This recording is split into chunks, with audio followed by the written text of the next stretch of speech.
శాంతి. బాబా ఈరోజు నన్ను 3 రూపాలలో జ్ఞాపకం చేయండి అన్నారు. తండ్రిగా నేను ఎలాంటి వారసత్వాన్ని ఇస్తున్నాను? టీచర్గా ఎంతో ఉన్నతమైన చదువు చదివిస్తున్నాను.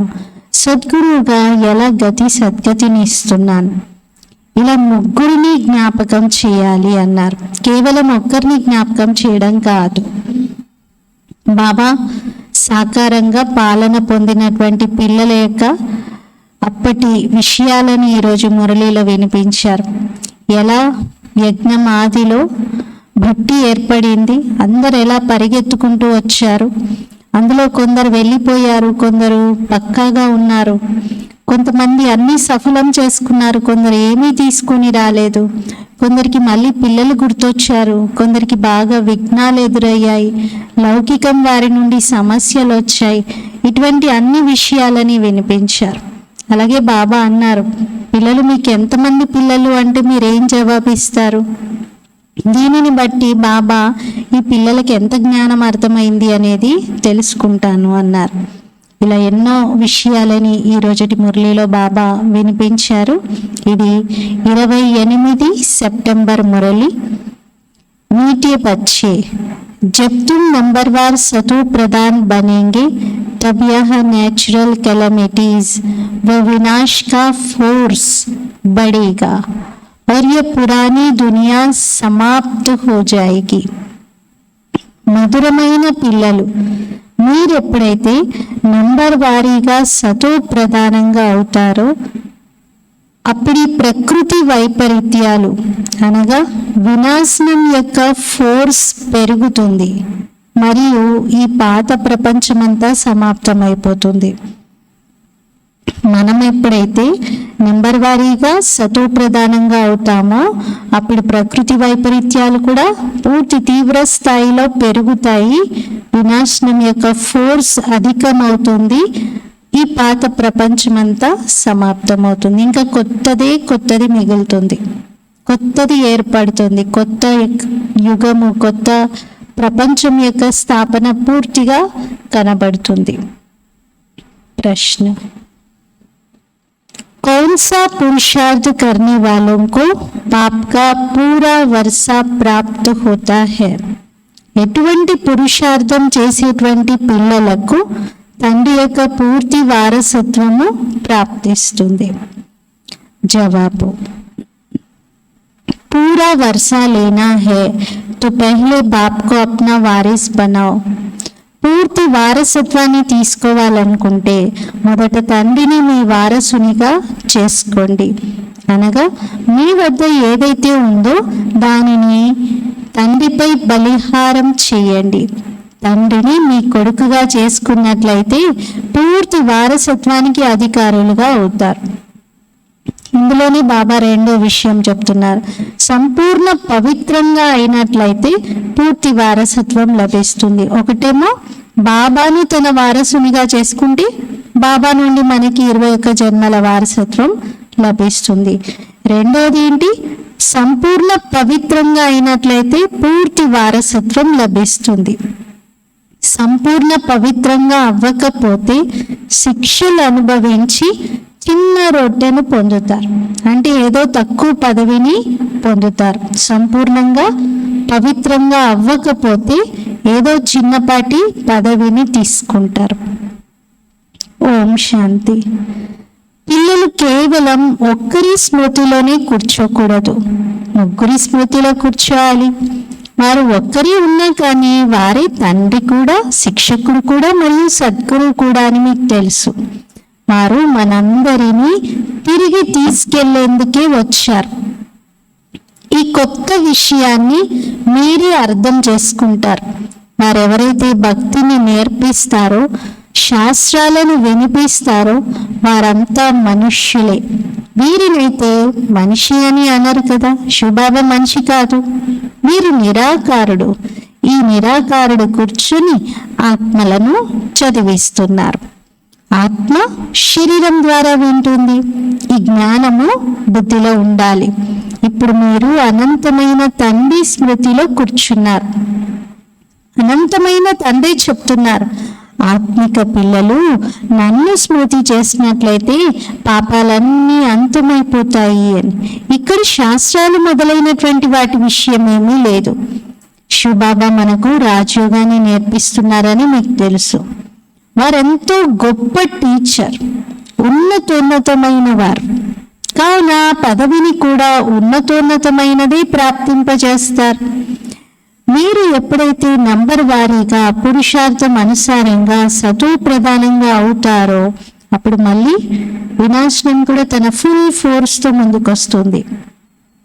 అంటే యుద్ధం జరుగుతుంది, ప్రకృతి వైపరీత్యాలు కూడా ఏర్పడతాయి, స్మృతి కూడా తప్పకుండా చెయ్యాలి, బుద్ధిలో మొత్తం జ్ఞానమంతా ఉండాలి.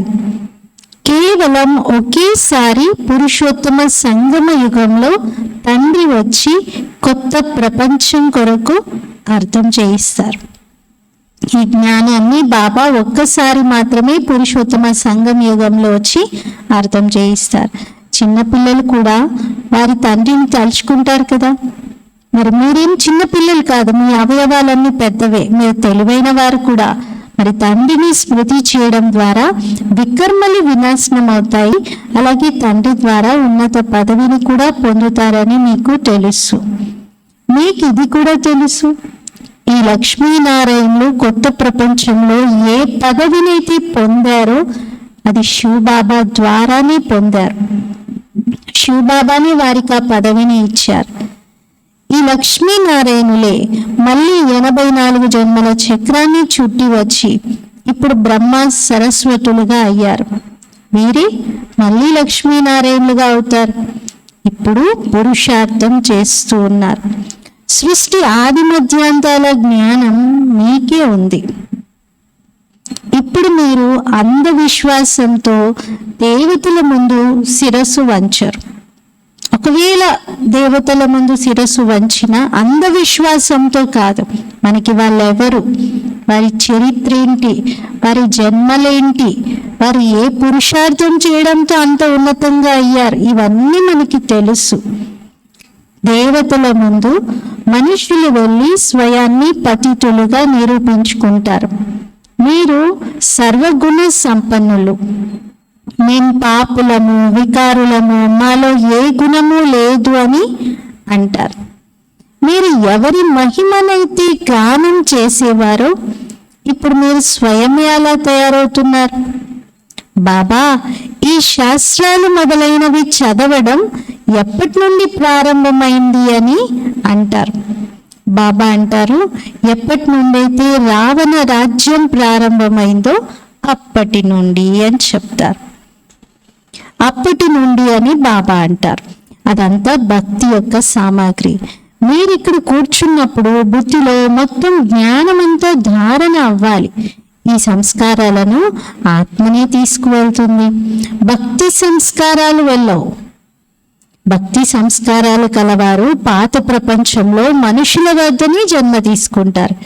ఇది కూడా తప్పకుండా జరుగుతుంది. మీ బుద్ధిలో మొత్తం జ్ఞానం యొక్క చక్రం అంతా తిరగాలి. దీంతో పాటు బాబాను కూడా స్మృతి చేయాలి. బాబా మనకి తండ్రి కూడా.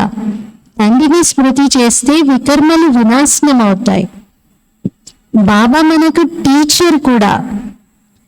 చదువు బుద్ధిలో వచ్చేస్తే, సృష్టి ఆది మధ్యాంతాల జ్ఞానం బుద్ధిలో ఉంటే చక్రవర్తి రాజులుగా అవుతారు.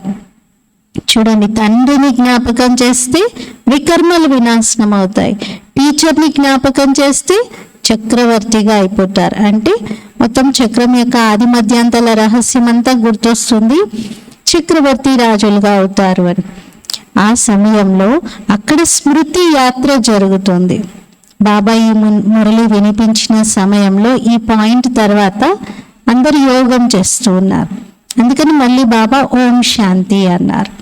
భక్తి మరియు జ్ఞానం. తండ్రిని జ్ఞాన సాగరుడు అని అంటారు. వారికి భక్తి గురించి అంతా తెలుసు. భక్తి ఎప్పుడు ప్రారంభమైంది, అది ఎప్పుడు పూర్తవుతుంది, అదంతా బాబాకు తెలుసు. మనుషులకి తెలియదు. బాబాని వచ్చి అర్థం చేయిస్తారు. సత్యయుగంలో దేవీ దేవతలైన మీరు విశ్వాధిపతులుగా ఉండేవారు. అక్కడ భక్తి అన్న మాటే ఉండదు. అక్కడ ఒక్క మందిరం కూడా ఉండదు. అందరూ దేవతలే ఉంటారు. తర్వాత ఎప్పుడైతే ప్రపంచం సగం పాతగా అవుతుందో, అనగా ఎప్పుడైతే 2500 సంవత్సరాలు పూర్తవుతాయో, అంటే త్రేత మరియు ద్వాపరం యొక్క సంగమం వస్తుందో, అప్పుడు రావణుడు వస్తాడు. అది కూడా సంగమమే. త్రేతాయుగం అంతిమం, ద్వాపరయుగం ఆదిలో రావణుడు వస్తాడు. సంగమం అయితే తప్పకుండా కావాలి. త్రేత మరియు ద్వాపరం యొక్క సంగమంలో రావణుడు వస్తాడు. ఆ సమయంలో దేవతలు వామ మార్గంలో పడిపోతారు. ఈ విషయాలు మీకు తప్ప ఇంకెవరికి తెలియవు. తండ్రి కూడా కలియుగాంతం మరియు సత్యుగం యొక్క ఆది యొక్క సంగమంలో వస్తారు. కలియుగ అంతిమం, సత్యుగం ఆది యొక్క సంగమంలో వస్తారు. మరియు రావణుడు త్రేత మరియు ద్వాపర యొక్క సంగమంలో వస్తాడు. ఈ సంగమాన్ని కళ్యాణకారి అని అన్నారు. దీన్ని రావణుడు ఏ సంగమంలో వస్తాడో దాన్ని కళ్యాణకారి అని అన్నారు. అంటే ద్వాపర యుగం యొక్క స్టార్టింగ్, త్రేతాయుగం యొక్క ఎండింగ్, ఆ సంగమాన్ని కళ్యాణకారి అని అన్నారు. దానిని అకల్యాణకారి అని అంటారు. తండ్రి పేరే కళ్యాణకారి. ద్వాపరం నుండి అకల్యాణకారి యుగం ప్రారంభమవుతుంది. తండ్రి చైతన్య బీజరూపుడు. వారికి మొత్తం వృక్షం యొక్క జ్ఞానం ఉంది. ఆ బీజం కూడా ఒకవేళ చైతన్యంగా ఉన్నట్లయితే నా ద్వారా ఇంత పెద్ద వృక్షం ఇలా మొదలవుతుంది అని చెప్పగలిగేది. కానీ అది జడమైనది కాబట్టి చెప్పదు. బీజం వేయడం ద్వారా మొదటి చిన్న వృక్షం వెలువడుతుంది. ఇది మనం అర్థం చేసుకోగలుగుతాం. ఆ తర్వాత అదే చిన్న మొక్క కాస్త పెద్దదిగా ఫలాలను ఇవ్వడం ప్రారంభిస్తుంది. కానీ చైతన్యమైన బీజమే అన్నింటినీ చెప్పగలుగుతుంది. వృక్షం చాలా విస్తారంగా అయిన తర్వాత బీజం అస్తిత్వమే కోల్పోతుంది. అసలు బీజం ఉండనే ఉండదు, ఇంకా మొత్తం వేర్లే కనబడుతూ ఉంటాయి. ఇక్కడైతే శివబాబా చైతన్యమైన వారు, అందుకని వారు చెప్పగలుగుతారు. ప్రపంచంలో ఈ రోజుల్లో మనుషులు ఏదేదో చేస్తూ ఉన్నారు. ఇన్వెన్షన్స్ అన్ని కొత్తవి కనిపెడుతూ ఉన్నారు. చంద్రుడిపైకి వెళ్లేందుకు ప్రయత్నిస్తారు. ఈ విషయాలన్నింటినీ ఇప్పుడు మీరే వింటున్నారు. చంద్రుని వైపుకు ఎన్నో లక్షల మైళ్ళ దూరం వరకు వెళ్ళిపోతారు. అసలు చంద్రుడు ఏమిటి అనేది పరిశీలించేందుకు వెళ్తారు. సముద్రం లోపలికి కూడా చాలా దూరం వరకు వెళ్తారు. సముద్రం యొక్క అంతును కనిపెట్టాలి అని పరిశీలిస్తారు. కానీ పొందలేరు, దాని అంతు కనుక్కోలేరు. అంతా నీరే నీరు, ఎటు చూసినా నీరే ఉంటుంది లోపల. విమానాల్లో పైకి వెళ్తారు. అందులో మళ్ళీ తిరిగి వచ్చేందుకు కూడా సరిపడా పెట్రోల్ వేసుకోవాల్సి వస్తుంది.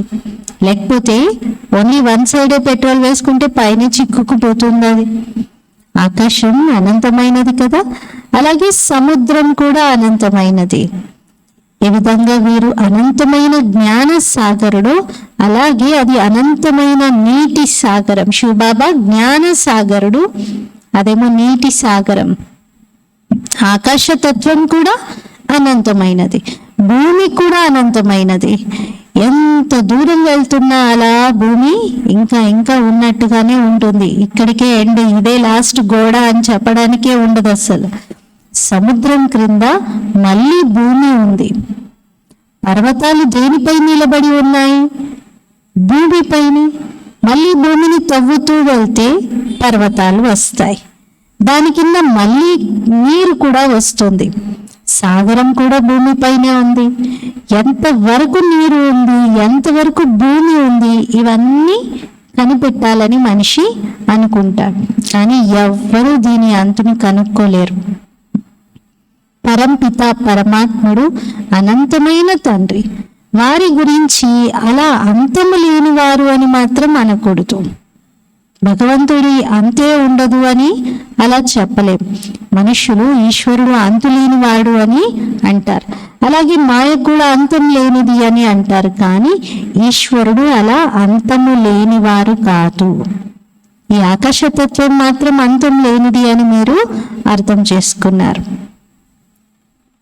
ఆకాశము, వాయువు, జలము, పృథ్వీ, అగ్ని, ఇవన్నీ 5 తత్వాలు. ఈ 5 తత్వాలు తమో ప్రధానంగా అయిపోయాయి.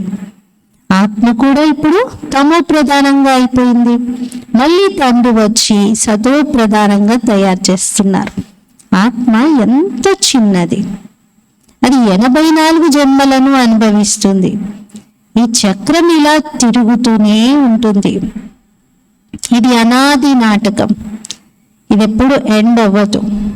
అక్కడ నాటకాల్లో ది ఎండ్ అని పెట్టేస్తారు, కానీ దీనికి ఎండ్ లేదు.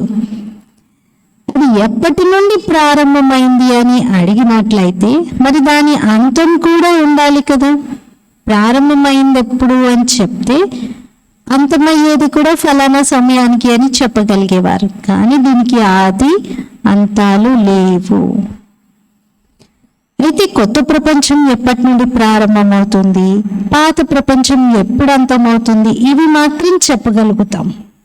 అంతేకాని ఓవరాల్గా నాటకమే ఎండవడం అనేది జరగదు. ఇది 5000 సంవత్సరాల చక్రం, ఇది తిరుగుతూనే ఉంటుంది. ఇది ఇప్పుడు మీరు తెలుసుకున్నారు. వారైతే కేవలం ప్రగల్భాలు పలుకుతూ ఉంటారు. సత్యయుగం ఆయుషే ఇన్ని లక్షల సంవత్సరాలు అని చెప్తారు, అలా శాస్త్రాల్లో రాశారు.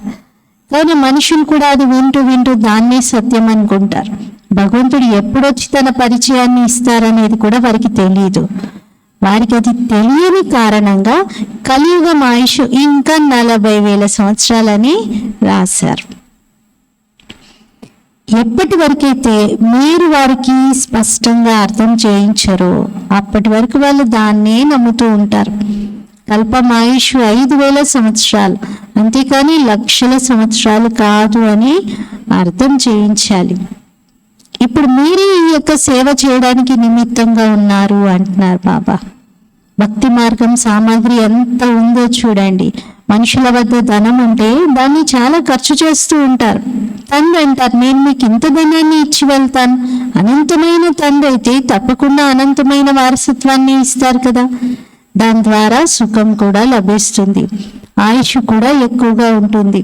తండ్రి పిల్లలతో అంటున్నారు, నా ప్రియమైన పిల్లలు ఆయుష్మాన్ భవ. బాబా వరదానం ఇస్తున్నారు, ఆయుష్మాన్ భవ. అక్కడ మీకు 150 సంవత్సరాల ఆయుష్ ఉంటుంది.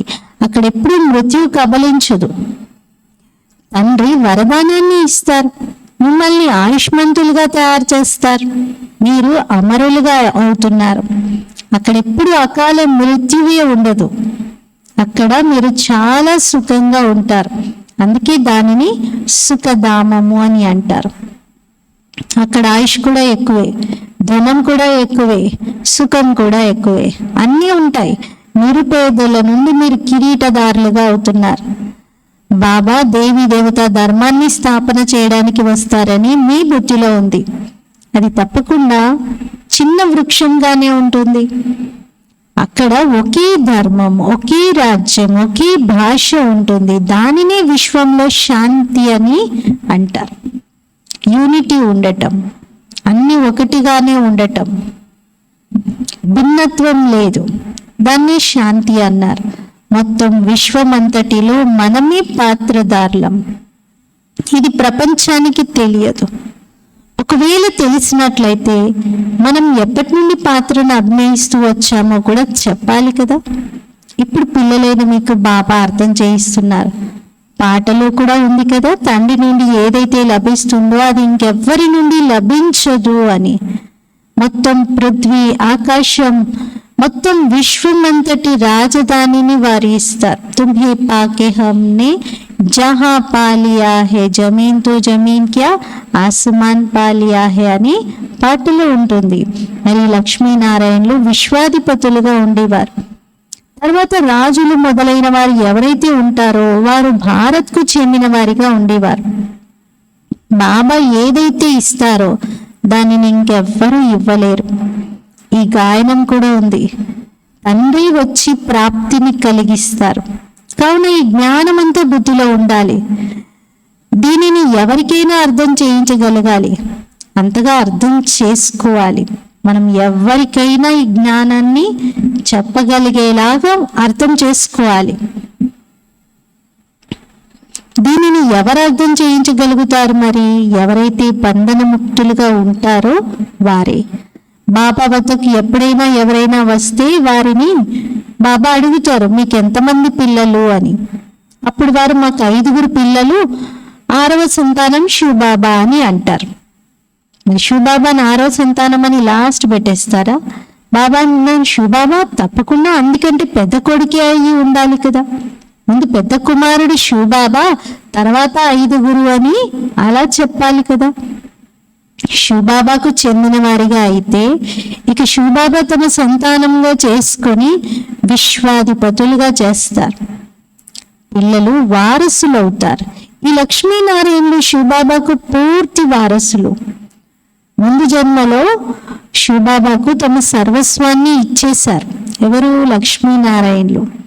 కావున వారసత్వం తప్పకుండా పిల్లలకు లభించాలి. బాబా అన్నారు, నన్ను వారసుగా చేసుకోండి, ఇంకెవ్వరూ ఉండకూడదు, నన్ను మీ వారసుడిగా చేసుకోండి అని. పిల్లలు అంటారు, బాబా ఈ సర్వస్వము మీదే, మరియు మీదంతా మాది. మీరు మాకు మొత్తం విశ్వం యొక్క రాజధానిని వారసత్వంగా ఇస్తున్నారు. ఎందుకంటే మా దగ్గర ఏదైతే ఉందో, మన దగ్గర ఉన్నదేంటి? చెత్త చెదారం, అసలు ఏమీ లేదు, అంత వినాశియే, పనికిరానిదే, ఏదో కొంచెం ఉంది. ఆ కొంచెం బాబాకి ఇప్పుడు ఇచ్చేస్తాం. దాంతో రిటర్న్లో ఎన్ని జన్మల కోసం ఎంత పొందుతున్నాం. డ్రామాలో రచింపబడి ఉంది కదా, అర్జునుడికి వినాశనాన్ని కూడా చూపించారు, అలాగే చతుర్భుజుడిని కూడా చూపించారు. అర్జునుడు అంటే ఇంకెవరో కాదు, వీరికే సాక్షాత్కారం అయింది. బ్రహ్మ బాబాను అర్జునుడు అంటున్నారు, ఎందుకంటే అర్జునుడి రథంలో సారథ్యం వహించారు భగవంతుడు. మరి అర్జునుడు ఎవరై ఉండాలి? శివబాబా బ్రహ్మ రథంలోనే వచ్చారు అంటే బ్రహ్మ అని అర్జునుడు అవుతారు. సాక్షాత్కారంలో రాజ్యం లభిస్తుంది అని చూశారు. మరి శివబాబాని వారసునిగా ఎందుకు చేసుకోకూడదు? అలా చేస్తే వారు మళ్ళీ నన్ను వారసునిగా చేసుకుంటారు అని మీకు అనిపించాలి కదా. ఇప్పుడు ఈ జన్మలో శివబాబాని వారసునిగా చేసుకుంటే జన్మ జన్మల కోసం శివబాబా నాకు వారసత్వం ఇస్తారు అని. ఈ వ్యాపారం చాలా బాగుంది. మీరు ఎప్పుడు ఎవరిని ఏమీ అడగలేదు, గుప్తంగా అంతా ఇచ్చేశారు. దీనిని గుప్త దానం అని అంటారు. వీరికి ఏమైంది అనేది ఎవరికేం తెలుసు? కొందరు వీరికి వైరాగ్యం వచ్చిందేమో, సన్యాసిగా అయిపోయారేమో అని అనుకున్నారు. అప్పటి వరకు చాలా మంచి వ్యాపార దిగ్గజంగా ఉన్నారు బ్రహ్మ బాబా. చాలా బాగా వ్యాపారం చేస్తూ ఉన్న సమయంలో ఒక్కసారిగా మొత్తం క్లోజ్ చేసేసి అనంతమైన వైరాగ్యంతో ఇంకా ఆధ్యాత్మిక మార్గంలోకి వచ్చేసారు.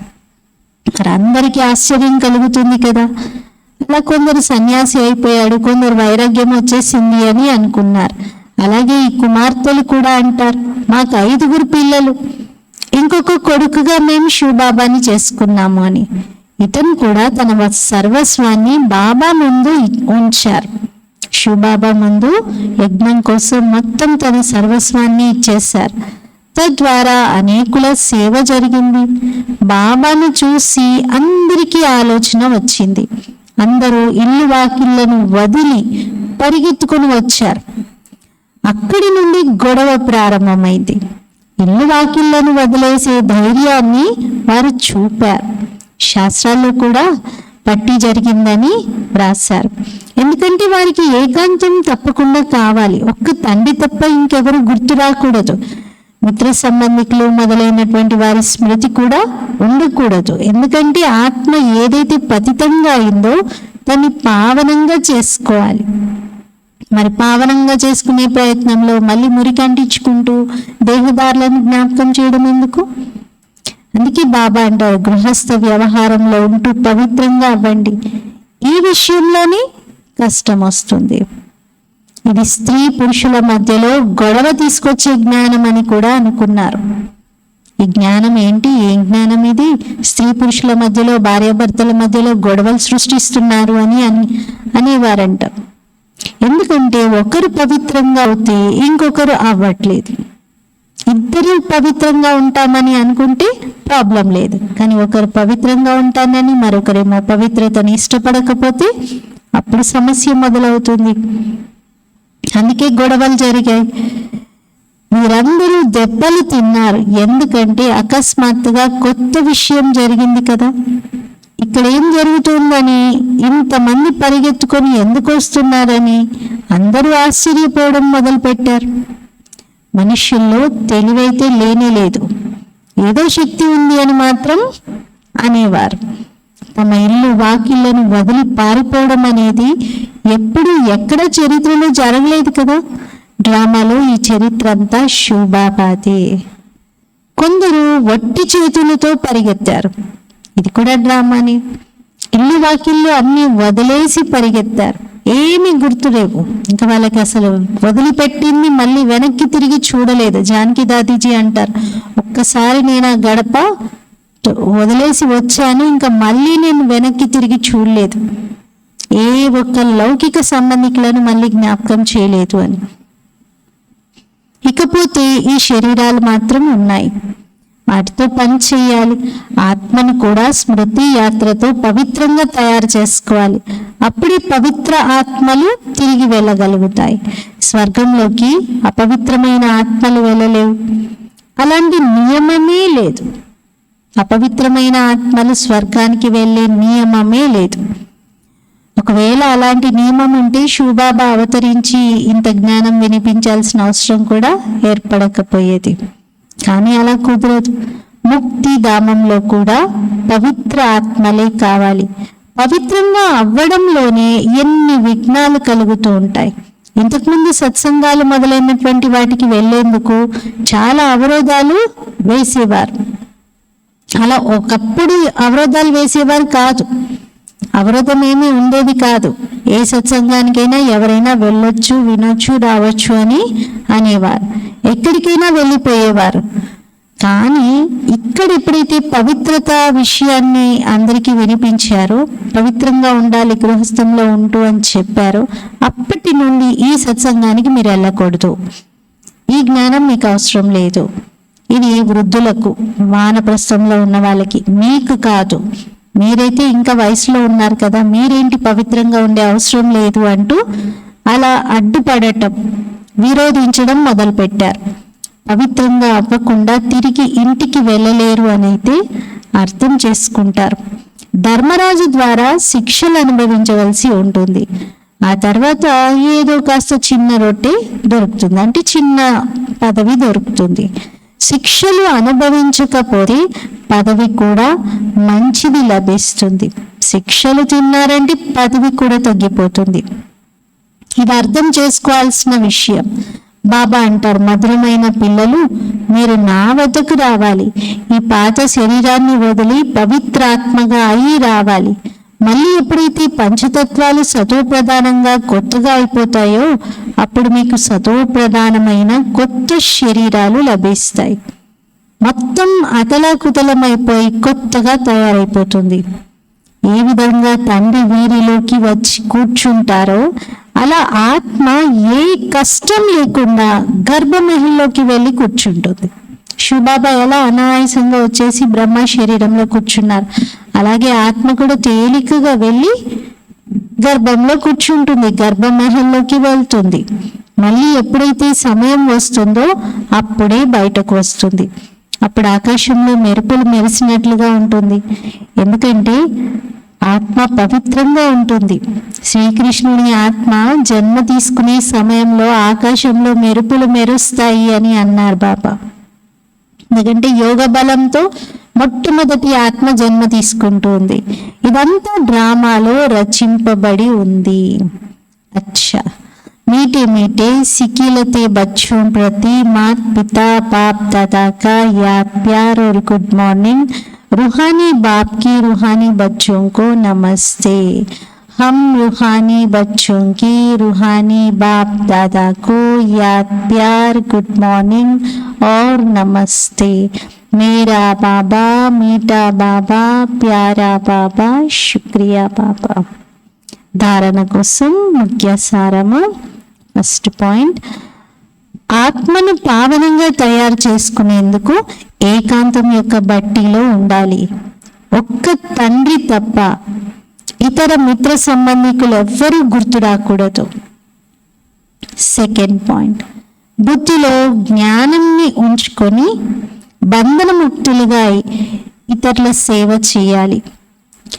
బాబాతో సత్యమైన వ్యాపారం చేయాలి. ఈ విధంగా బాబా ఎంత గుప్తంగా చేశారో అలా గుప్త దానం చేయాలి. బ్రహ్మ బాబా ఎంత గుప్తంగా చేశారో అలా గుప్త దానం చేయాలి. ఫస్ట్ పాయింట్లో బాబా ఏం చెప్తున్నారు? ఏకాంతం యొక్క బట్టీలో కూర్చోండి. ఆత్మను ప్యూరిఫై చేసుకునేందుకు ఏకాంతం యొక్క బట్టీలో కూర్చొని బాబా తప్ప ఇంకెవరు గుర్తు రాకూడదు అని. సెకండ్ పాయింట్లో బాబా బంధన ముక్తులుగా ఈ సేవ చేయండి అంటున్నారు. బ్రహ్మ బాబాను ఫాలో చేయండి, బాబాతో సత్యమైన వ్యాపారం చేయండి. ఇప్పుడు మీరు బాబాను వారసునిగా చేసుకోండి. భవిష్యత్తులో బాబా మీకు వారసత్వాన్ని ఇస్తారు.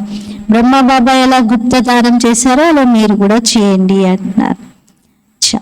वरदानम माया के विकराल रूप के खेल को साक्षी होकर देखने वाले माया जीत भव. మాయ యొక్క భయంకరమైనటువంటి రూపంతో కూడిన ఆటను సాక్షిగా చూసి మాయా జీత్ భవ. మాయ యొక్క భయంకర రూపంతో కూడిన ఆటను సాక్షిగా చూసేటువంటి మాయా జీత్ భవ.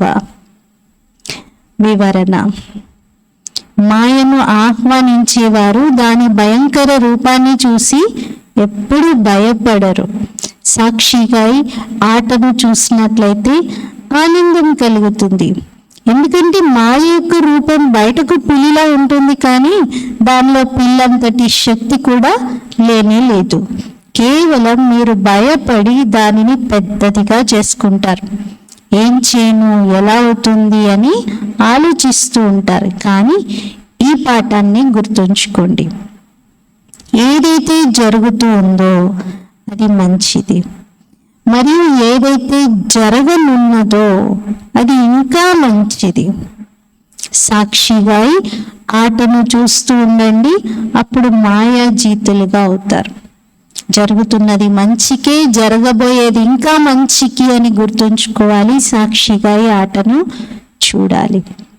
స్లోగన్: जो सहनशील है वह किसी के भाव स्वभाव में जलते नहीं, व्यर्थ बातों को एक कान से सुन दूसरे से निकाल देते हैं. ఎవరైతే సహనశీలురుగా ఉంటారో వారు ఎవరి భావ స్వభావాల కారణంగా కాలిపోరు, మండిపోరు. వ్యర్థ విషయాలను ఒక చెవితో విని రెండవ చెవితో వదిలేస్తారు. ఎవరైతే సహనశీలురుగా ఉంటారో వారు ఎవరి భావ స్వభావాల కారణంగా మండిపోరు, అంటే లోపల కాలుతూ ఉన్నట్టుగా అవ్వరు, కోపం తెచ్చుకోరు. వ్యర్థమైన విషయాన్ని ఒక చెవితో విని మరొక చెవితో వదిలేస్తారు. ఈరోజు స్వమానం: నేను మాయాజీత్ ఆత్మను. నేను ఆత్మను, మాయాజీత్గా ఉన్నాను. మాయను జయించటానికి ఏం చేయాలి? సాక్షిగా ఈ ఆటను చూస్తూ ఉండాలి. డ్రామాలో మాయ యొక్క ఎన్ని రకాల ఆటలు భయంకరమైన రూపాన్ని ధరించి మన ముందుకు వచ్చినా కానీ అవి బయటికి పులిలాగా ఉంటాయి, కానీ అసలు పిల్లిలో ఉన్నంత శక్తి కూడా దానిలో ఉండదు. కేవలం మనమే ఆలోచిస్తూ పెద్దదిగా చేసుకుంటున్నాము. దీన్ని రియలైజ్ అవ్వాలి. అందుకే ఇదే స్వమానంలో రోజంతా నేను మాయా జీత్ అని గుర్తు తెచ్చుకుందాం. ఓం శాంతి.